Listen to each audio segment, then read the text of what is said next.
Hola, buenas noches a todos, bienvenidos de nuevo a este pequeño rincón del cinéfilo. Antes de empezar con la crítica de esta noche, quiero deciros que me podéis hacer todas las preguntas que queráis enviándomelas a mi correo electrónico criticascinefilas40@gmail.com, todo junto y 40 con número, criticascinefilas40@gmail.com. No se olvide suscribiros al canal, darle a la campanilla para que no os perdáis ninguno de mis nuevos vídeos y darle a like si este vídeo os ha gustado. Y así que por favor suscribiros, que en realidad no os cuesta nada, para que no os perdáis ninguno de mis nuevos vídeos y sobre todo no os perdáis mis críticas cinéfilas. Esta noche quiero hablaros de una película que ha ganado la encuesta precisamente que yo puse hace 2-3 semanas aproximadamente y que quería dar un poquito de tiempo a ver si conseguía votos, y de las 5 películas que propuse, entre las que estaba El Doctor Extraño, del año 2016, La Bruja Vampiro, de Carl Theodor Dreyer, de 1932, Dentro del laberinto, de Jim Henson, de 1985, y también creo que propuse El Pacto de los Lobos, también, del año 2001, de Christopher Gans, una gran película de aventuras. Pero realmente la película que ha ganado la encuesta por una abrumadora mayoría, prácticamente el 40 y tantos % de los votos, ha sido la que yo recomiendo o la que yo pienso que es la mejor de las 5 con diferencia. Aunque las 5 evidentemente que os propuse tenían todas buena calidad dentro de todo lo que eran los géneros que os había propuesto, como era el cine hasta cierto punto infantil de Dentro del laberinto y de fantasía, el cine de aventuras del Pacto de los Lobos, el cine de terror de La Bruja de Vampiro, etc. Pero la encuesta la ha ganado por una abrumadora mayoría de votos, más del 40%, lo que yo considero hoy en día un auténtico clásico, un clásico con mayúsculas, una película realmente inolvidable que yo he tenido el placer de visionar esta tarde, de las tantas veces que la he visto para tenerla fresca para hacer la crítica. Una película que es cuasi la ópera prima de su director, de Mel Gibson. Y digo cuasi porque no fue la primera, fue la segunda precisamente. Pero sí digo casi la ópera prima, se puede decir, porque aquí es donde vemos realmente en este film, donde Mel Gibson ya nos empieza a dar muestras de lo que iba a ser la clase de películas, tanto narrativa como visualmente, que iba a ser dentro o que iba a hacer dentro de su filmografía, como Apocalipto, La Pasión de Cristo. O sin ir más lejos, la última película bélica que hizo hace muy poquito tiempo, que fue Hasta el último hombre, que todavía no la he visto, cosa que seguramente dentro de poco me la compre. Pero realmente la película que le lanzó al estrellato como director, porque como actor ya lo era, el actor australiano Mel Gibson, es la película que os voy a comentar esta noche y es Braveheart. Para mí Braveheart supone lo que es la quinta esencia de lo que deben de ser muchas cosas dentro de lo que es una gran película. Extracinematográficamente os tengo que decir que este es el modelo que debería de seguir la Academia de Hollywood para premiar con el Oscar a la mejor película y a la mejor director, por así decirlo. En 1994, julio y agosto de 1994, se produjo el rodaje de Braveheart en Irlanda y en Escocia, la Escocia natal del protagonista de esta película, el protagonista ficticio, que es William Wallace, pero que Mel Gibson quiso rodarla, digamos, en Irlanda y en algunos exteriores también de aquellos países, también de Escocia, para que fuera, o por lo menos tuviera más realismo. Y la verdad es que la película que consiguió, y que ya digo, tiene que ser el paradigma de toda película nominada y galardonada con un Oscar al mejor film, tiene que ser de este estilo a mi modo de ver el cine, porque en esta película nos encontramos épica, pero épica de la buena, no épica de cafetería de las últimas producciones del cine que está ahora de moda. Personajes que se guían por códigos de honor y de dignidad. Un personaje que es auténticamente un caballero, pero un caballero no de educación, sino un caballero de la época de las cruzadas, un caballero de la época de la Edad Media, un caballero en el que Mel Gibson, y ahora lo hablaremos cuando hable del guión, se fijó seguramente en un montón de referencias cinéfilas. El Errol Flynn de Robin Hood, prácticamente es la referencia más directa que puede tener el William Wallace de Mel Gibson, ese hombre que se dedicaba de robar a los ricos para dárselo a los pobres, pero que en este momento no roba a ricos, sino que defiende a su pueblo de la tiranía del rey inglés. Tiene muchos ecos de Robin Hood. También tiene ecos del Aragorn del Señor de los Anillos, del Thorin escudo de roble del Hobbit, es decir, es un personaje que engloba muchas características dentro de lo que se debe de guiar un personaje por códigos de honor y por dignidad, y por la fuerza que le lleva al intentar libertar a su pueblo del yugo de los ingleses. Esta película, rodada, ya os digo, en el 94 y estrenado en el 95, se llevó 5 premios de la Academia, que fueron el premio a los mejores efectos de sonido, montaje de efectos de sonido, el premio al mejor maquillaje, a la mejor fotografía, obra de un gran maestro de la fotografía de nuestros días, también director de fotografía de otro gran clásico de nuestros días, que es La delgada línea roja, de Terrence Malick, una película bélica de la Segunda Guerra Mundial que se desarrolla, o que cuenta el desarrollo de la batalla de Guadalcanal, que la comentaré aquí en el canal dentro de poquito, y que es realmente una fotografía preciosa, una fotografía con colores rebajados, pero que no duda también de copiar hasta cierto punto un estilo hasta cierto punto, digamos, místico. Ahora hablaré de las referencias o posibles referencias que pudo tener Mel Gibson a la hora de rodar este film. Un diseño de producción ejemplar, no excesivamente, ¿cómo os diría yo? No excesivamente lujoso, porque la historia no lo requiere, pero un diseño de producción que se amolda como un guante a lo que es el argumento de la película. Es decir, unos ambientes turbios, como que la neblina, la atmósfera se puede cortar con un cuchillo, y no solo la tensión que se vive a lo largo de la película desarrollado por el guión. En lo que se refiere a interpretaciones, rayan a un gran nivel, porque todos los actores de esta película están realmente fenomenal. La verdad es que Mel Gibson realizó una dirección de actores, una labor en la dirección de actores realmente encomiable. Y todos los aspectos técnicos que os podéis imaginar. Una banda sonora realmente magistral, compuesta por el tristemente fallecido James Horner, que ya nos dio otras maravillas de bandas sonoras como Aliens, El Regreso, como Titanic y como tantas otras producciones que también han pasado a los anales de la historia del cine. Para mí, Braveheart es una película que a lo mejor, o lo que voy a decir, suena a cliché, pero que es verdad. Es una película de las que ya no se hacen. Es decir, poder visualizar hoy en día Braveheart es visualizar una película con una narrativa tan limpia, en el que los acontecimientos se van desarrollando de un modo natural, que parece que en la película no ocurre nada, pero constantemente están sucediendo acontecimientos. Es ver una película con unos personajes que te identificas rápidamente con ellos, porque son personajes, como he dicho, que se guían por códigos de honor, que quieren tener esa libertad, que aspiran a ello, y que ningún obstáculo se pone en su camino para cejar, digamos, en sus ambiciones. Tanto el personaje que interpreta Mel Gibson, William Wallace, como el personaje que interpreta Patrick McGoohan, que es precisamente el rey de Inglaterra. Es decir, por así decirlo, su antagonista más directo. Es una película que también apuesta por el protagonismo del paisaje.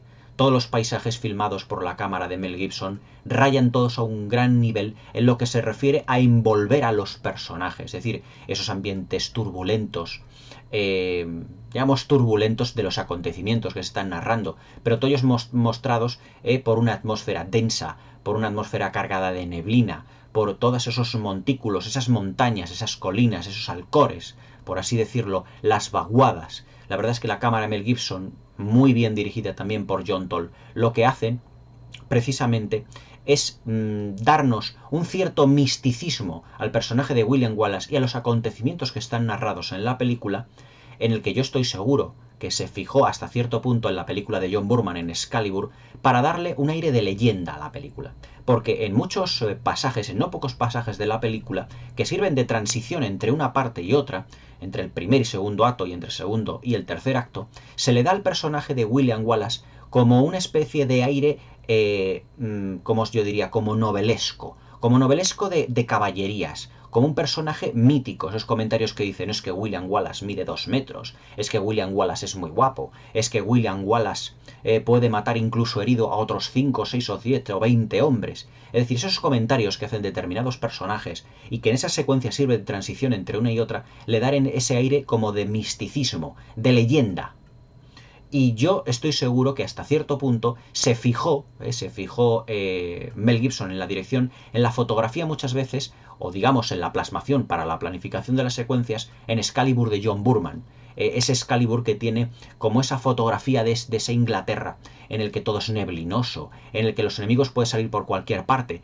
Pues todo eso, pero evidentemente extrapolándolo de las películas de cine fantástico y llevándolo a una película de aventuras históricas. La historia de William Wallace, o el personaje de William Wallace, es un personaje histórico. Por lo visto fue prácticamente el germen que, por el que se propulsó, por así decirlo, la independencia de Escocia de una parte o de Inglaterra. Yo históricamente no estoy muy puesto en la historia del pueblo escocés y mucho menos en la historia del pueblo inglés y sus relaciones con Escocia. Yo no sé si la película es más exacta o menos exacta, o los acontecimientos que narran se adaptan bien o no a lo que es la historia. Pero yo estoy aquí no para juzgar a lo mejor la película desde un punto de vista histórico, sino desde un punto de vista cinematográfico única y exclusivamente. En lo que es a nivel narrativo de argumento, la película nos narra todos los acontecimientos que sucedieron en el reinado de Eduardo Longchamps, como dice en la película, Eduardo I de Inglaterra, y de unas rebeliones que tuvo con el pueblo escocés encabezadas pues por una especie como de, no de ladronzuelo por así decirlo, sino como de caudillo para ellos, para liberarlos de ese yugo que tenían con los ingleses, que es el personaje de William Wallace. Pero todos nos lo cuenta desde el punto de vista tanto histórico inglés como desde el punto de vista del propio William Wallace. Los detonantes que hacen esa rebelión contra los ingleses es el fallecimiento de la... ¿cómo os lo voy a decir? De la esposa de William Wallace, en el que ella y él se habían casado en secreto. Pero lo que nos narra al principio de la película es precisamente el fallecimiento de la familia de William Wallace, que luego posteriormente tiene que ir a vivir con su tío, y que eso será como digamos el germen de ese pensamiento revolucionario que tiene en la cabeza William Wallace. Más que revolucionario, como afán de venganza y afán de libertad, que es como uno de los personajes el personaje interpretado por Brendan Gleeson, su compañero, su amigo, digamos que al final de la película se lo da un poco como a entender, decir, oye, ten mucho cuidado porque pueden prepararte una trampa y déjate ya del orgullo porque tu mujer falleció ya hace ya un tiempo, porque estás poniendo en jaque, en peligro a todo un país, a un estado, a toda una parte de Gran Bretaña, que era por aquel entonces Escocia. Históricamente, los hechos que se narran en la película sitúan que un rey escocés murió sin descendencia. Entonces, el trono, pues, se lo disputan, por así decirlo, una serie de nobles escoceses. Pero debido a la gran influencia, el poder que tenía Inglaterra en la Edad Media, allí, pues, en todo lo que es Gran Bretaña, lo que es hoy en día el Reino Unido, la Gran Bretaña, pues evidentemente el rey de Inglaterra se aprovecha de ese fallecimiento sin descendencia del rey escocés y reúne a una serie de nobles escoceses que lo que hace es reunirlos no para que elegir uno de ellos como rey de Escocia, porque lo que quiere el rey de Inglaterra es quedarse con los territorios escoceses, sino que lo que hace es, por así decirlo, matarlos, para quitarse de en medio todo atisbo mayor o menor de descendencia y que por lo tanto pudieran subir al trono y a la corona. La película también nos narra todos los acontecimientos que hay entre los nobles escoceses también por intentar hacerse con el mayor número, por así decirlo, de terrenos, de propiedades, incluso bajo la corona inglesa, pero para luego catapultarse como el próximo rey escocés.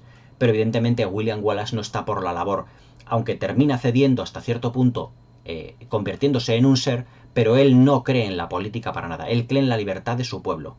No cree para nada pues que efectivamente su pueblo pues tenga que estar, por así decirlo, bajo el yugo del constante de los ingleses. La película está protagonizada, ya os digo, por Mel Gibson en el papel de William Wallace, Brendan Gleeson en un papel que hace de compañero, de amigo suyo, que tiene cierto parecido incluso en la caracterización, me lo vais a permitir, con Obelix, el personaje de Uderzo y de Goscinny. Porque sinceramente toda la caracterización es como similar a la relación que tienen William Wallace y este señor, no me acuerdo, eso que lo acabo de ver, no me acuerdo del nombre del personaje, pero sé que es Brendan Gleeson, en uno de los primeros papeles que nosotros le vimos y que empezaba ya como a hacerse hueco en el Hollywood de la época. Luego posteriormente a Brendan Gleeson pues le hemos visto protagonizar películas como Guns of New York, junto con Liam Neeson, con Daniel Day-Lewis, con Leonardo DiCaprio, y que es un excelente actor secundario hoy en día. Pero evidentemente quien sobresale en esta película son los dos protagonistas, el masculino, mejor dicho, iba a hacer el masculino y el femenino, son el antagonista y el protagonista. Protagonista interpretado evidentemente por Mel Gibson. ¿Qué os puedo decir de Mel Gibson que no sepamos ya a estas alturas? Ya no solo como director, sino como actor. Como director, pues se puede decir que El hombre sin rostro, que fue su primera película, es una película más pequeñita, de más bajo presupuesto, pero que ya nos daba un poco muestras de lo que iba a ser el tono dramático que muchas veces le iba a aportar, digamos, a sus películas Mel Gibson. Pero sin duda de lo que destaca Mel Gibson, ya no solo en Braveheart, como ahora lo comentaremos, sobre todo en la parte técnica, cuando comente la fotografía y la narrativa, sino también en La Pasión de Cristo, en Apocalipto, es el dominio visual que tiene Mel Gibson de todas las películas que él ha realizado a partir de Braveheart. Es decir, aquí ya vemos en algunas secuencias la utilización, por ejemplo, de unos métodos narrativos muy utilizados incluso hoy en día, como es la cámara lenta. Pero aquí Mel Gibson lo utiliza precisamente para acentuar uno de los elementos cumbre que hay al final de la película y que hace un giro en el argumento muy difícil. Pero evidentemente ya lo comentaremos un poquito más adelante. Del villano de esta función, Patrick McGoohan, os puedo decir, de Patrick McGoohan, que siempre ha sido un actor que realmente ha hecho más, por así decirlo, papeles de villano que de héroe. Aquí en el canal tengo una película comentada que también hace de villano, que es El Expreso de Chicago, de Arthur Hiller, protagonizada por Richard Pryor y por Gene Wilder, pero que también hace en esta película de una especie, en El Expreso de Chicago me refiero, de una especie de hombre poderoso que no quiere verse involucrado en una serie de escándalos. Pero lo que sí os puedo decir de Patrick McGoohan, al menos en esta película, es que realiza uno de los últimos papeles que él realizó en vida. Falleció pocos años después, pero que está realmente fascinante. Se nota muchísimo la presencia física que Patrick McGoohan tenía en la mayoría de sus películas. Un físico portentoso, autoritario. Su mirada, la verdad es que una mirada de ojos azules, te taladra prácticamente con la vista. Y no es un actor que él necesite de mucha gestualidad para interpretar o para definir un personaje, ya que con una sola mirada o con una sola expresión, Patrick McGoohan es, ¿cómo os lo diría yo?, como capaz de derretir las piedras. La presencia en la película de Patrick McGoohan está hasta cierto punto hasta inquietante, porque a pesar de ser un rey, no es el paradigma de un rey honesto, benevolente, en absoluto. Es un rey maquiavélico, es un rey excesivamente ambicioso, es un rey que gobierna su país como con puño de hierro. Pero evidentemente todo esto en el guión estaba plasmado y Patrick McGoohan lo representa de un modo muy sofisticado. Es decir, todos los planos en los que Patrick McGoohan está, se puede decir que son realmente magistrales, magníficos, con una gran solemnidad. Es decir, la manera que tiene de caminar y sobre todo la manera que tiene incluso de mirar al personaje femenino, a la contraparte femenina, que es el personaje de Sophie Marceau.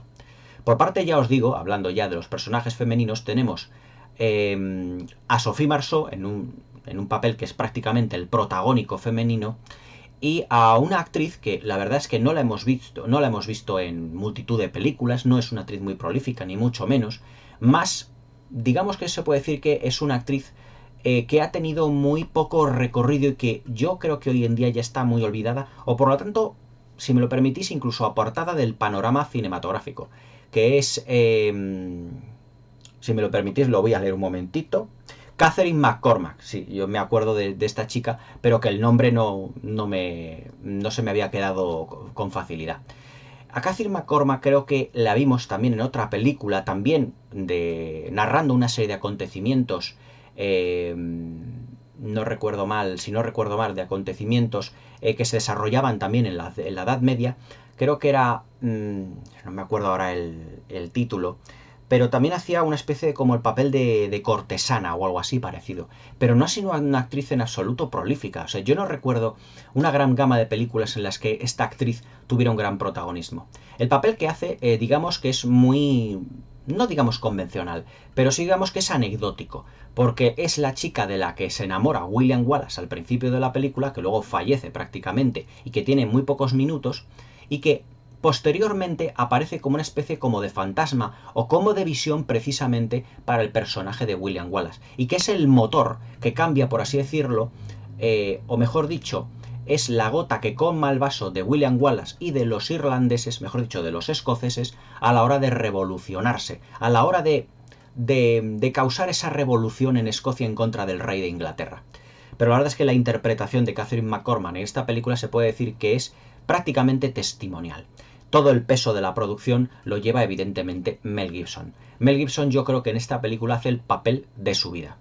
Está magnífico en este film en todos los planos.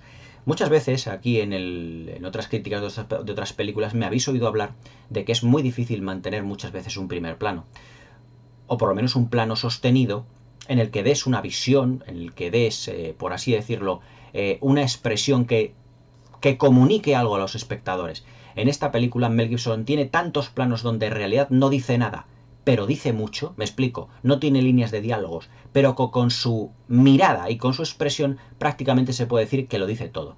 En esta película yo digo que vimos uno de los primeros estertores de Mel Gibson como director puramente visual. Si La Pasión de Cristo es una película que, como ya os comenté aquí en mi crítica de La Pasión de Cristo, que es un director que no hace falta que esté constantemente narrando los hechos con diálogos, sino que visualmente ya narra de por sí, es decir, elabora una serie de imágenes que narran y que dicen algo por sí solas, aquí en Braveheart lo vemos en muchas de esas facetas. Esa faceta ya la vemos en muchos de los planos de esta película. Y además tiene muchos puntos en común también con La Pasión de Cristo.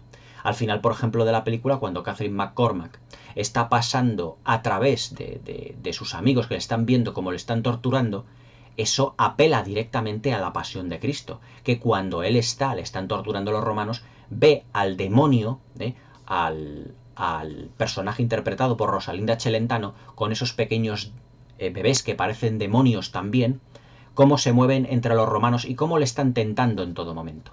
Todo eso narrativamente ya lo estamos viendo en Braveheart, pero evidentemente Mel Gibson como director rescató muchas de las ideas visuales que tuvo en esta película para hacer precisamente La Pasión de Cristo. Braveheart, iba a decir La Pasión de Cristo. Pero sí, ¿por qué no? Braveheart y La Pasión de Cristo también tienen muchísimos puntos en común, incluso argumentales. De todos es bien sabido que Mel Gibson es un personaje, mejor dicho, es un actor que es muy creyente, es muy católico. Y hay tantas reminiscencias en esta película desde el punto de vista cristiano, desde el punto de vista católico, que yo no puedo dejar de pasar por sí mismo. Los escoceses, y también parte de los irlandeses de Irlanda del Norte, por ejemplo, cuando estaba el grupo terrorista, el IRA, sabíais que era un conflicto más religioso que político entre Inglaterra, Escocia y el norte de Irlanda, precisamente por la religión. Porque en Irlanda del Norte son católicos y en Inglaterra son anglicanos. Es decir, aunque estamos dentro de la misma rama del cristianismo, son dos vertientes, por así decirlo, diferentes. Pero Mel Gibson es un hombre que es profundamente católico.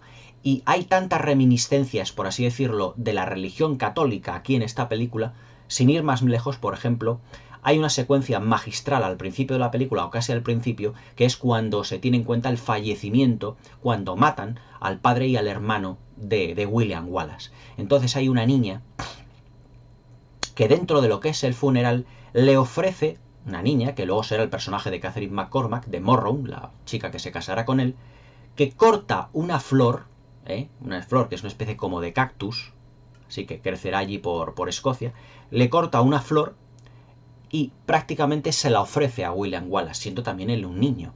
Esa secuencia es realmente fascinante. Es fascinante porque engloba dos conceptos muy importantes. Primeramente, la inocencia de la niña.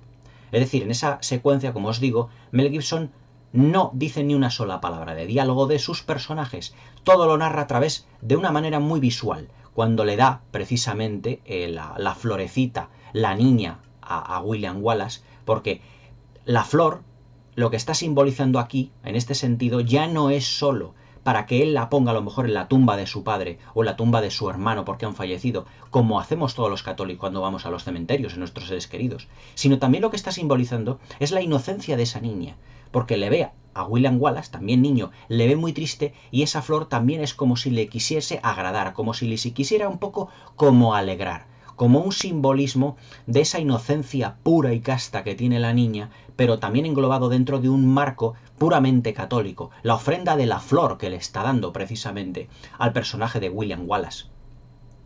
Luego también, por ejemplo, al final ya de la película, fijaos, por ejemplo, que William Wallace entra en un carromato, pero entra con los brazos en cruz. Es decir, como si ya estuviese previamente en la secuencia viendo que le van a como a crucificar. Es decir, como si fuera un redentor. William Wallace, en una de las lecturas que tiene esta película, que yo también quiero comentar, es como una especie de rey cristiano, de rey católico, de rey que lo que está haciendo es limpiando de pecado, por así decirlo, a todo el pueblo de Escocia, de sus, ¿cómo os diría yo? Como de sus invasores. Y él está allí para sufrir por su pueblo. Igual que Jesucristo sufrió por los católicos para limpiar nuestros pecados, William Wallace está ahí para sufrir por todos los pecados que han cometido los ingleses en contra de los escoceses. Entonces él se supone que quiere redimirse de todos esos pecados, porque aunque sean hermanos ingleses, porque hoy en día todos se puede decir que son ingleses, escoceses, aproximadamente son de lo mismo, porque hoy en día los escoceses les dices que cuál es su reina y ellos dicen que es la reina de Inglaterra. Pero él está para redimirse.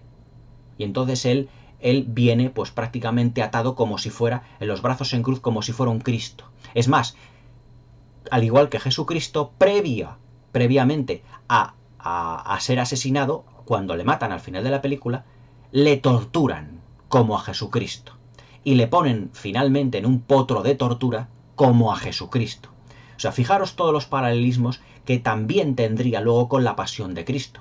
Esa tortura que tiene el personaje de Jesucristo, Jim Caviezel en la pasión de Cristo, pero también, por ejemplo, el personaje de William Wallace, cuando está al final en ese potro de tortura, que tiene la forma de una cruz, precisamente tiene la forma de una cruz, y él también está con los brazos completamente abiertos, como si le estuvieran crucificando. Evidentemente no le van a poner en una cruz como si fuera Jesucristo, hubiera sido demasiado obvio, pero la cruz está tumbada, como cuando a Jesucristo le clavaron los clavos en las manos y en los pies.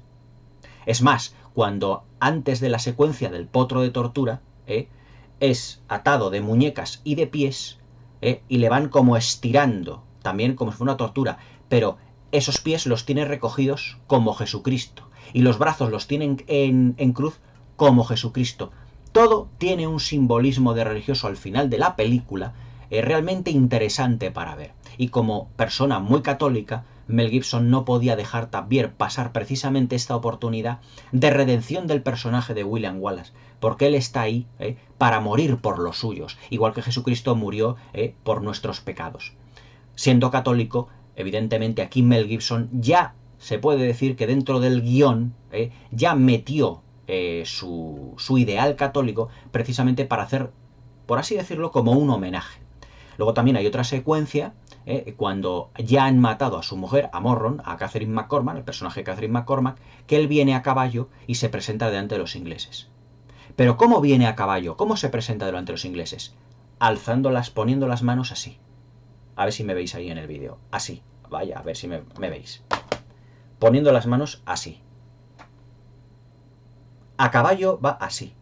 Y va bajando los brazos. Hasta que luego, para que no sea excesivamente evidente, él pone las manos detrás de la cabeza. Porque los soldados ingleses se acercan a él.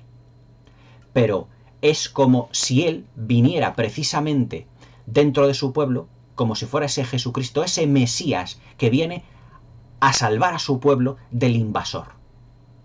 Es decir, tantos paralelismos tiene esta película con el personaje de Jesucristo que lo hacen también particularmente interesante. Es decir, que el personaje de William Wallace no está enfocado solo como una especie de Robin Hood que viene a salvar a su pueblo también de los invasores y que les están violando a sus mujeres, fundiéndoles a impuestos. No, también viene como un redentor. Viene a salvar a su pueblo. No de unos pecados, pero hasta cierto punto viene a salvarles también. Es decir, ya no es solo como ese Robin Hood, como ese Aragorn, también es una especie como de mezcla, también de cierto misticismo cristiano, por así decirlo. Es decir, fijaos que ya la película ya no es solo una película de aventuras en la era medieval, sino que también es un pequeño análisis de lo que es el cristianismo totalmente encubierto. Porque muchas de las secuencias que tiene, por ejemplo, William Wallace, siempre, si os dais cuenta, va acompañado de un elenco de personas, de su hombre de confianza, que es el personaje de Brendan Gleeson, que es como su San Pedro, que es al final de la película el que él lleva la voz cantante y el que tiene la espada de William Wallace. Él tiene la espada de William Wallace. En la película, también, al final, él lleva, Brendan Gleeson, la espada de William Wallace, y es como su San Pedro, como el que tiene que llevar su palabra. Pero también tiene un Judas Iscariote, que es precisamente el papel de Robert Bruce, es decir, ese noble que vende a William Wallace, por así decirlo, a sus enemigos. Es como el Judas Iscariote que vende a su maestro a los romanos. O sea, fijaros todas las similitudes que hay con la vida de Jesucristo y con muchos elementos del cristianismo. Luego también, por ejemplo, ¿cómo os diría yo? Esas secuencias donde está con Catherine McCormack, precisamente, que se casa en secreto con ella, cuando él está soñando, William Wallace está soñando, y que ¿cómo os diría yo? Se arrodilla y que reza al Santísimo, como si fuera, por ejemplo, Jesucristo en el huerto de Gesemaní. O sea, tiene tantos momentos que son religiosos. Evidentemente, la vena conservadora, o mejor dicho, la vena católica de Mel Gibson también influyó mucho a la hora de planificar esta película. Pero esta película, evidentemente, lo que es esencialmente es una película de aventuras medievales. Y como eso también se puede decir que el personaje de William Wallace también es un salvador de su patria. Es decir, es como una especie de Robin Hood también. Tiene también no pocos puntos en común, porque William Wallace le convierten en un ser, es decir, en una persona que es de clase alta, de nobleza.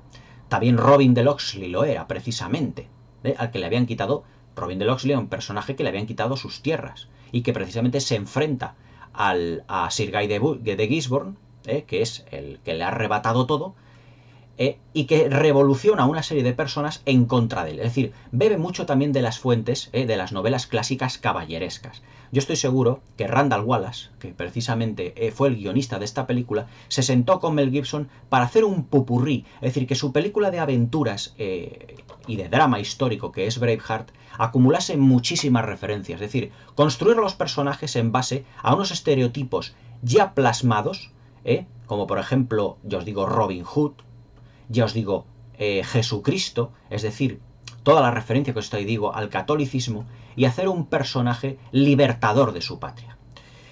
Narrativamente hablando, la película, pues la verdad es que es bastante lineal. Se puede decir que la narrativa de Mel Gibson es una narrativa, por así decirlo, muy sencilla.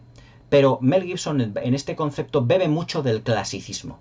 Las películas, por ejemplo, del western, de los westerns de John Ford, de las películas de aventuras de John Huston, de Michael Curtis. Es decir, desde el punto de vista narrativo, William Wallace es el héroe propiamente dicho. Es decir, lo que hay en la película es el camino del héroe, lo que se hace que una serie de acontecimientos transformen al personaje en un héroe. Desde el principio que no lo es. Es ese niño que ha perdido a su familia y es ese hombre al que le han matado a su mujer. Pero que precisamente esos acontecimientos son los que hacen crecer argumentalmente dentro del arco dramático del personaje para transformarse en ese héroe y en ese camino del héroe que tendrá que ir haciendo a lo largo de todo el metraje. Del caudaloso metraje de esta película que dura prácticamente las 3 horas, 2 horas 57 minutos. Es el camino del héroe muy bien trazado. Muy bien trazado desde el punto de vista de presentación del personaje. Presentación del personaje tanto en la época de niño como en la época que realmente él se nos presenta ya de adulto. O el personaje de William Wallace lo único que quiere hacer es por así decirlo, un padre, o lo que quisiera haber sido, un padre de familia, tener mujer, tener niños, que por una serie de acontecimientos todo le cambia. Pero al principio de la película le vemos enamorándose de Catherine McCormack, del personaje de Morrow, de la chica que de niña le había dado esa florecita, pero que él es un hombre muy sencillo y que no quiere otra cosa que casarse con la chica de la que quiere y formar una familia.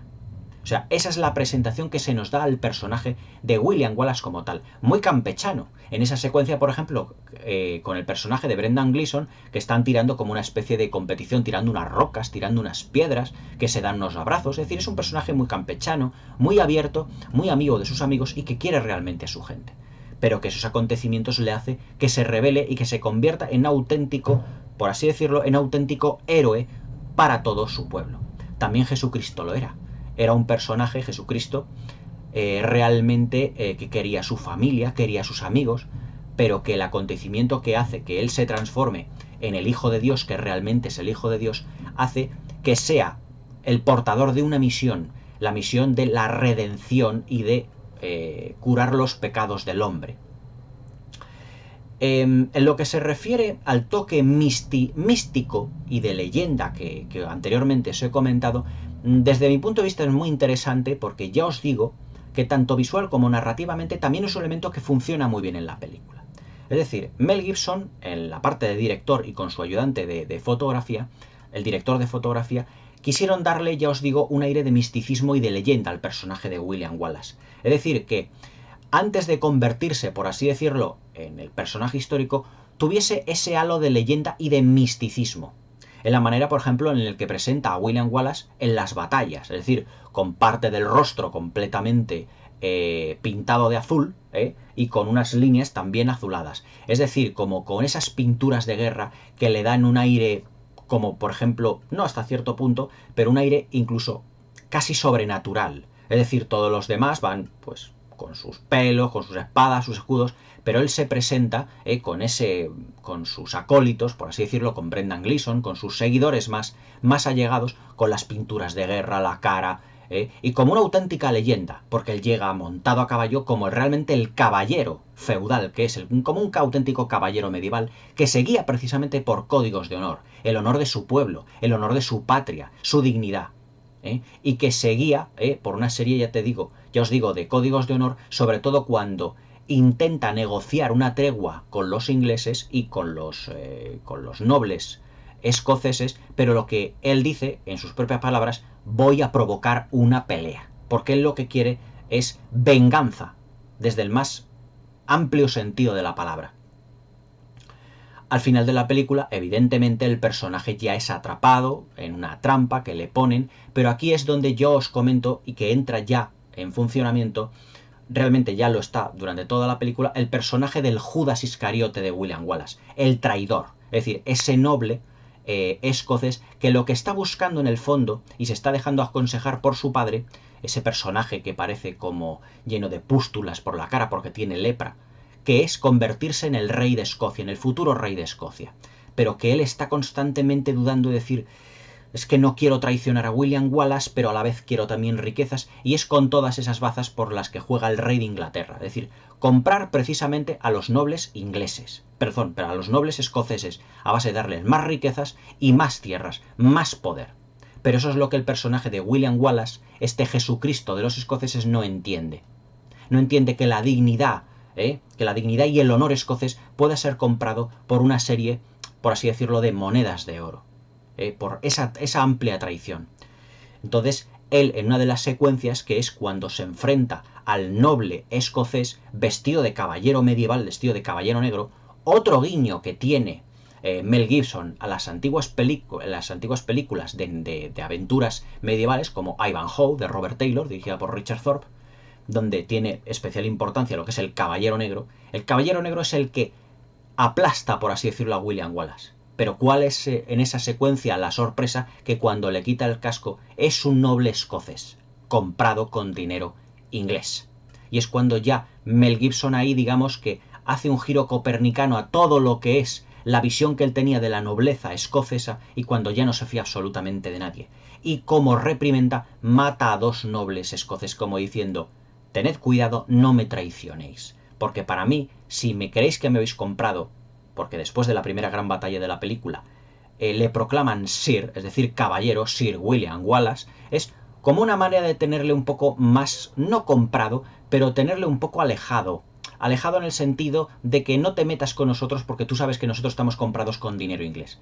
Pero William Wallace no comulga en ningún momento con la política. En esa secuencia donde le proclaman Sir, precisamente luego hay una especie de conato entre los nobles escoceses para ver quién es el que puede elevarse al trono al trono de Escocia. Y es cuando William Wallace se da la vuelta y tiende a irse, se va. Él dice, Sir William, ¿a esto también le incumbe? Dice, es que yo no conjugo con estos ideales. Dice, yo lo que estoy aquí es para liberar Escocia de los ingleses y para ganar batallas. Hemos ganado ya varias batallas, si queréis ganar más batallas, decídmelo, podréis contar conmigo. Pero claro, he aquí también el error que comete William Wallace, el error de inocencia que tiene y que ese afán de venganza no le deja ver, digamos, la profundidad, no le deja ver lo que hay realmente dentro del bosque, por así decirlo.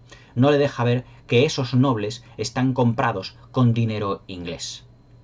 Otro de los personajes importantes que tiene esta película, sin duda, y que afecta a la narrativa, sobre todo al momento cumbre final, es el personaje de Sophie Marceau como la princesa de Gales, pero que tiene un origen francés.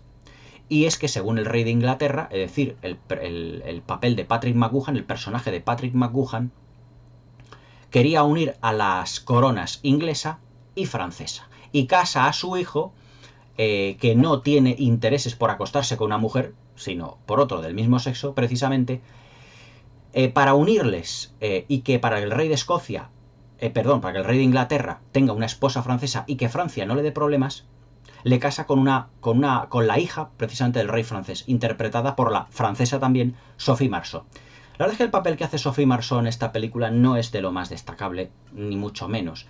Se notaba que estaba muy jovencita Sophie Marceau en este film, y es un personaje, digamos, que lo que hace realmente es hacer un poco evolucionar al personaje de William Wallace.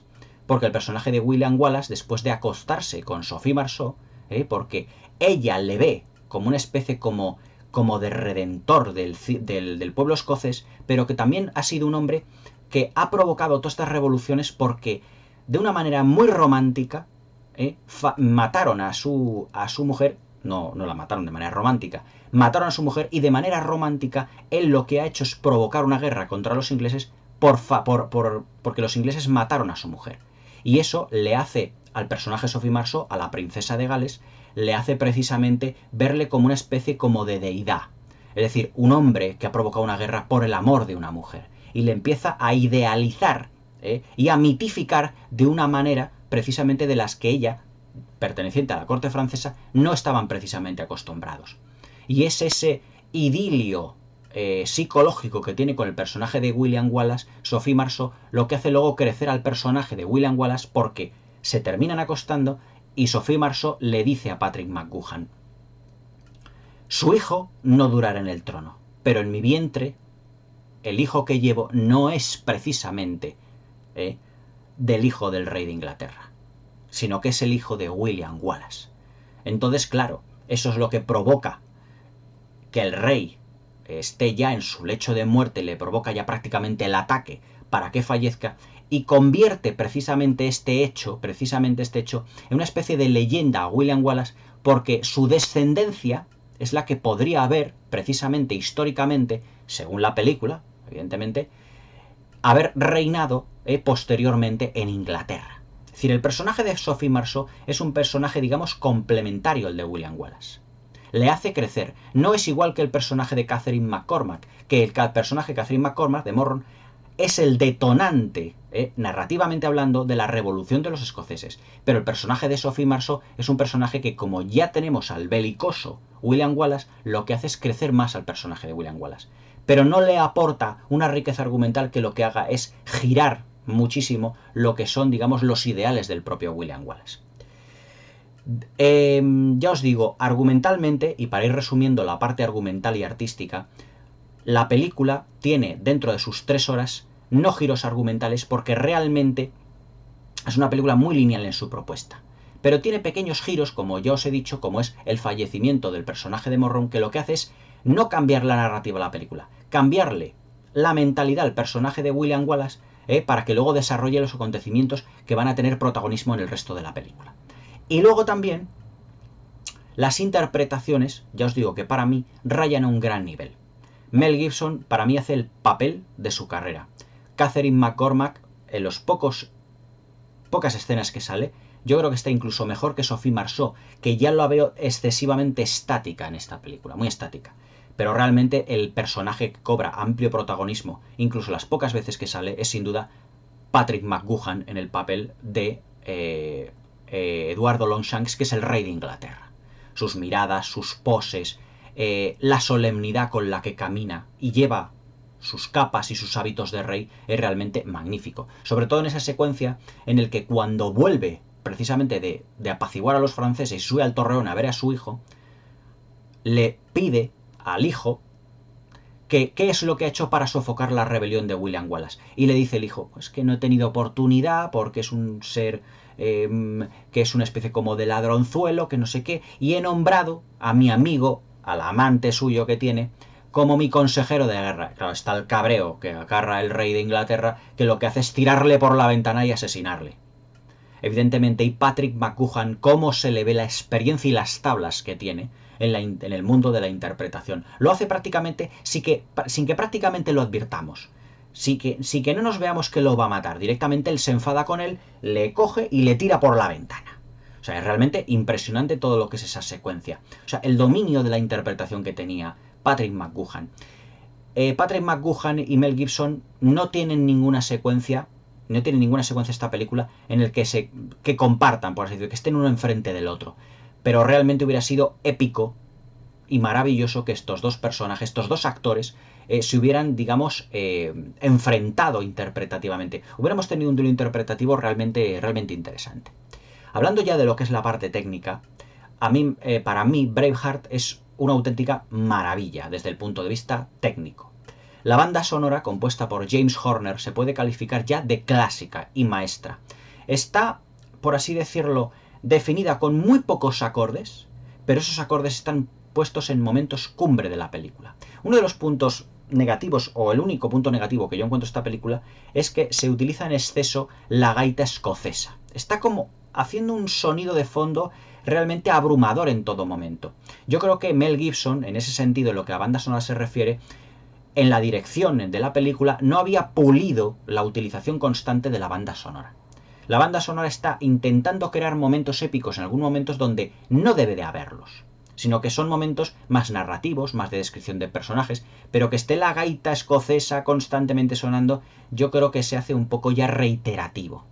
Pero donde realmente la banda sonora brilla por su calidad es en el tema que suena cuando Mel Gibson está cogiendo a Morron, cuando se la lleva a caballo, cuando está cayendo sobre esa lluvia, y al final de la película, que es un tema realmente épico, el que toca James Horner, y magistral y sublime, para dar a entender que William Wallace ya se ha convertido en una leyenda.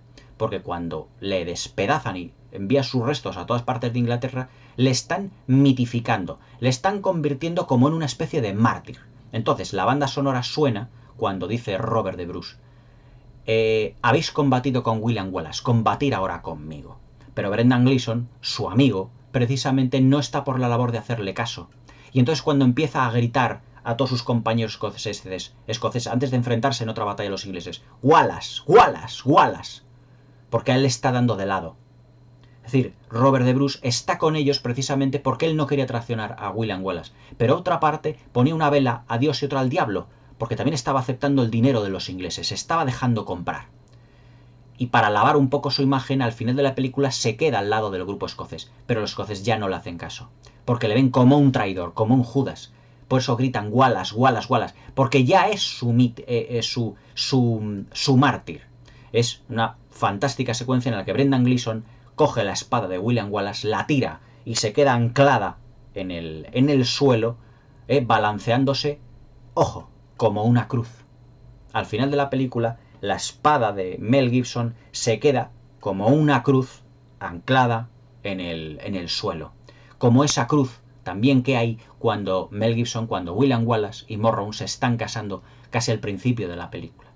Hay mucho de simbología religiosa, hay mucho de simbolismo católico en este film. La espada, realmente grande que utiliza William Wallace, es como una cruz. Lo que es la empuñadura, es donde se apoyan los crucificados, y luego donde se ponen los brazos son los salientes de la empuñadura.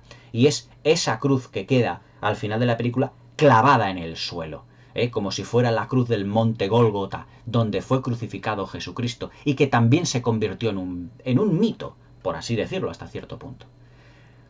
Para mí, Braveheart tiene también uno de los trabajos de fotografía más sobresalientes de los últimos tiempos. Hay secuencias, por ejemplo, de ese misticismo que yo os decía anteriormente, en el que la niebla, esa típica niebla inglesa, escocesa, lo rodea todo. Y el paisaje se ve como de otra galaxia, mejor dicho, como de otro mundo.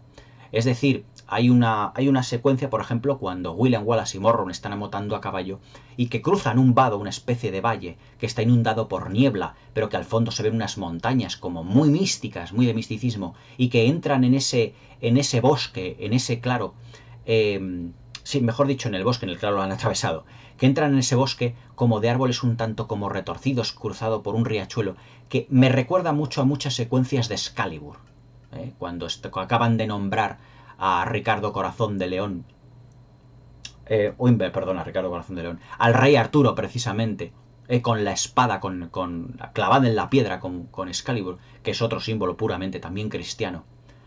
Hay dos facciones de los ingleses que están como enfrentadas, como diciendo es que este niño no puede ser precisamente el que tenga que ser nuestro rey, que es un bosque como muy de árboles muy caducifolios, con formas muy retorcidas, con una neblina. Es que es prácticamente el mismo ambiente, pero es el mismo ambiente porque yo creo que aquí Mel Gibson quiere dar ese ambiente a la fotografía para darle el toque de misticismo y de leyenda que el personaje de William Wallace exige ya en el guión.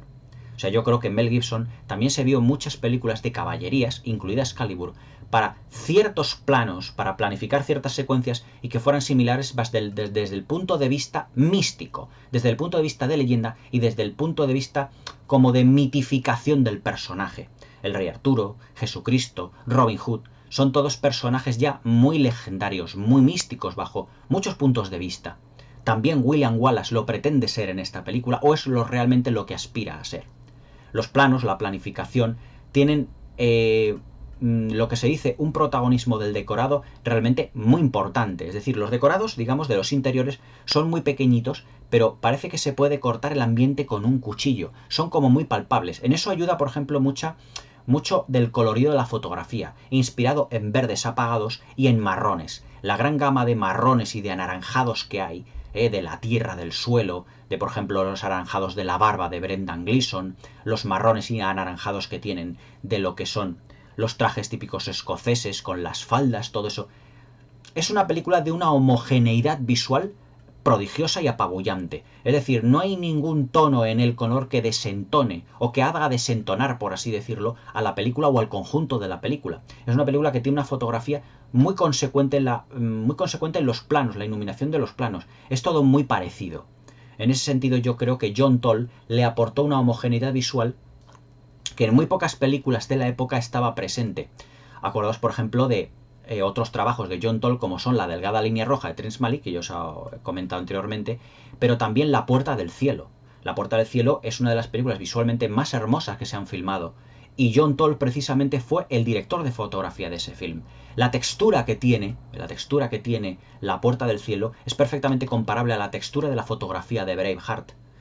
Por ejemplo, esas cabañas, los bosques que os digo, la neblina que parece en algunos momentos incluso palpable, esa neblina que en algunos primeros planos de Mel Gibson o de Brendan Gleeson parece que les envuelve la cara, les envuelve el rostro, como dándole ese aire, ya os digo, de misticismo, y perdonad que sea tan incidente en ese matiz, porque la película no es una película solo de aventuras medievales, también es un profundo drama histórico, pero también quieren convertir a la figura de William Wallace en un símbolo, en ese símbolo de la libertad del pueblo escocés.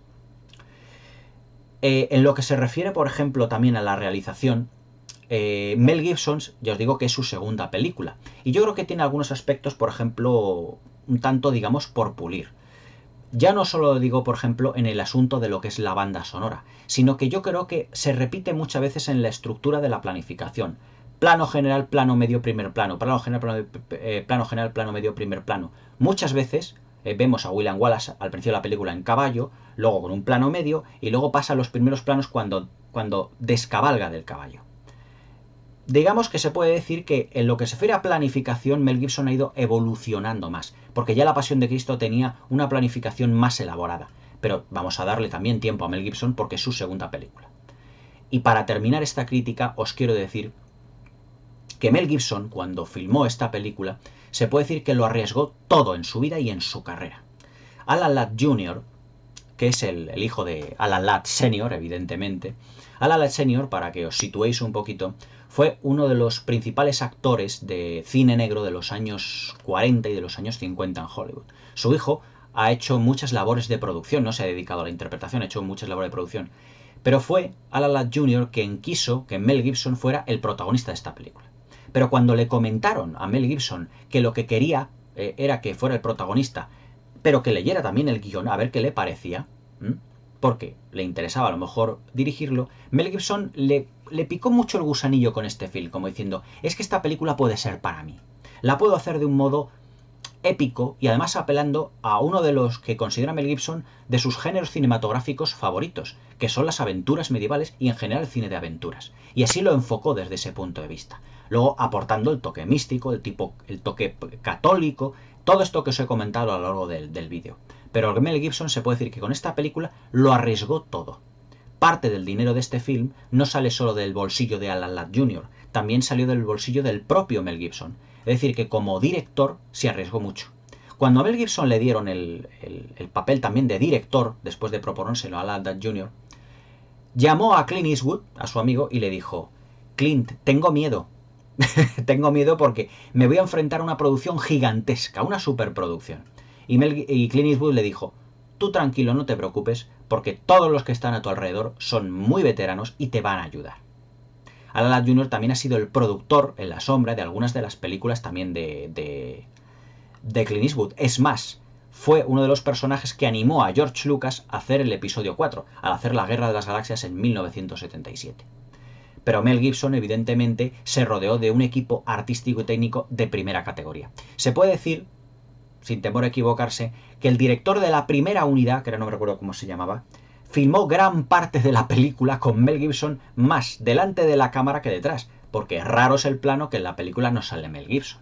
Mel Gibson tuvo que estar tanto delante como detrás de las cámaras y según palabras del propio Mel Gibson, dice, llegaba un momento que no sabía si iba, si venía, tenía que como actor supervisar el trabajo que estaba haciendo el de la primera unidad, luego volver a ver si no había metido la pata en la secuencia y si no estaba muy mal, pues venga, a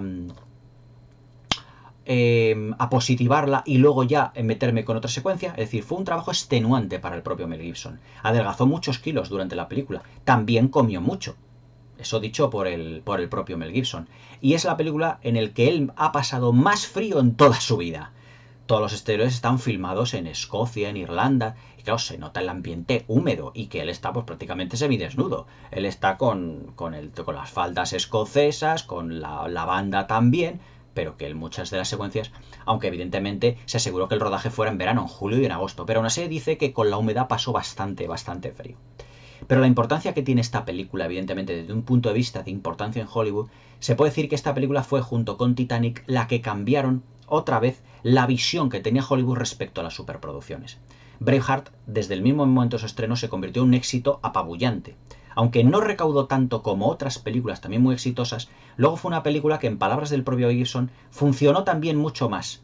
En lo que se refiere a modo en el círculo doméstico, de videoclub, de cinta de vídeo, luego en el DVD, que realmente cuando fue estrenada. Fue una película que recaudó mucho dinero, hizo mucho dinero, pero también fue una película que no fue un súper taquillazo como Mel Gibson se esperara, porque era una película de aventuras medievales, ese género del que estaba ya prácticamente muerto. Luego hemos visto otras versiones de Robin Hood, la versión que hizo Russell Crowe con Ridley Scott, la versión del Reino de los Cielos, que también tiene un ambiente realmente medieval. El Robin Hood, por ejemplo, de Kevin Costner, dirigida por Kevin Reynolds, 4 años antes, pero claro, no tiene un nivel de producción tan sumamente grande como esta. O sea, Mel Gibson realmente se estaba arriesgando su dinero, su carrera, todo a una carta. Pero la verdad es que le salió, realmente le tocó la lotería. Oscar al mejor director, Oscar a la mejor película y 3 estatuillas más, creo de un total de 8 o 9 nominaciones.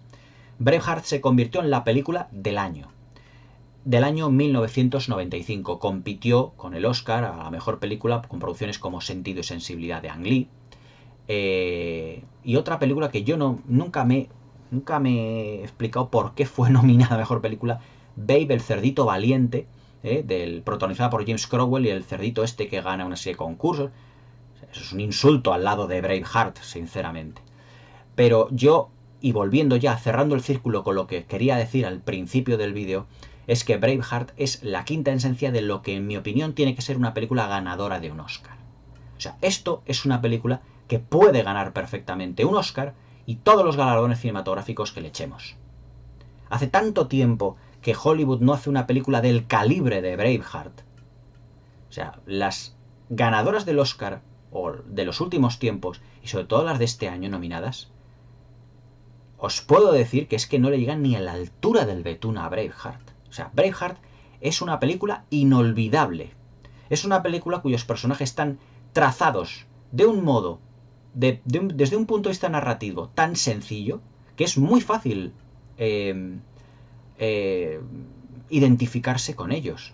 Mel Gibson está en la cumbre de su carrera a mediados de los años 90. Hace el papel de su vida, se dejó la piel literalmente. Cómo están coreografiadas las secuencias de batallas, magníficas.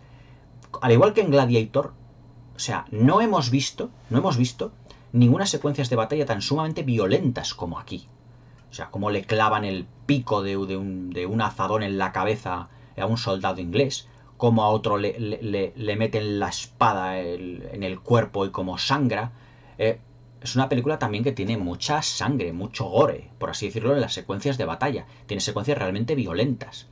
Pero, si me permitís, por ejemplo, el apunte, en esta película, una de las veces salta sangre así como a la cámara. Que en realidad no es sangre, evidentemente. Pero eso, hace 25 años, fue visto por primera vez, que luego lo imitó Ridley Scott en Gladiator. Porque Gladiator, de Ridley Scott, las secuencias de batallas, tanto dentro como fuera del Coliseo, también beben un poquito de Braveheart. También son tienen esa tensión y esa violencia comparable a Braveheart. Pero Braveheart, para mí, yo no sabría deciros si Braveheart está por encima, a la misma altura o por debajo de Gladiator. Son dos películas tan sumamente impresionantes que yo las pondría a la misma altura. Para mí Braveheart es la mejor película de Mel Gibson, junto con La Pasión de Cristo, evidentemente. A mí La Pasión de Cristo es una de las mejores películas del siglo XX. Pero es que Braveheart es una de las mejores películas de la década de los 90. El año 95 nos dio grandes obras maestras que casualmente muchas de ellas no estuvieron nominadas al Oscar, como Hit, de Michael Mann, cuya crítica la tenéis aquí en el canal, Casino, de Scorsese, Los puentes de Madison, de Clint Eastwood, Sentido y sensibilidad, de Ang Lee, que sí que estuvo nominada al Oscar, pero Braveheart, para mí, las domina a todas ellas debido a su narrativa sencilla, pero un personaje tan complejo como el de William Wallace, que viene de tantas fuentes. Es un Robin Hood, también es hace el camino del típico héroe, tiene giros argumentales que lo que hacen es cambiar no el argumento sino la psicología del personaje de William Wallace. Es también un Jesucristo encubierto, con reminiscencias al cristianismo. Es un héroe para su patria. Es una figura que la quieren mitificar. Es un personaje complejísimo dentro de esa, digamos, sencillez narrativa que es muy lineal. Pero el personaje de William Wallace es absolutamente portentoso. Y luego todo ello acompañado de una fotografía sublime de John Toll que le dé ese aire místico, maravilloso, y de una banda sonora realmente prodigiosa, que le da tono épico, tono melancólico, tono triste y sobre todo al final de la película cuando Brendan Gleeson arroja la espada de William Wallace gritando su nombre y cómo se clava cual cruz precisamente allí en medio del campo y cómo cargan otra vez contra los ingleses y suenan los acordes de la banda sonora majestuosa de James Horner.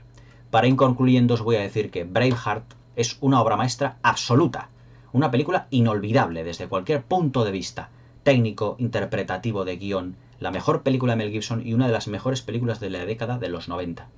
Para mí uno de los mejores films de aventuras medievales, por no decir el mejor film de aventuras medievales de todos los tiempos, y una película que ya ha pasado por méritos propios a la historia del cine. ¿Quién hoy en día no ha oído hablar de Braveheart, de William Wallace, y el personaje que encumbró a Mel Gibson con la superestrella que luego fue y que realmente lo es en Hollywood?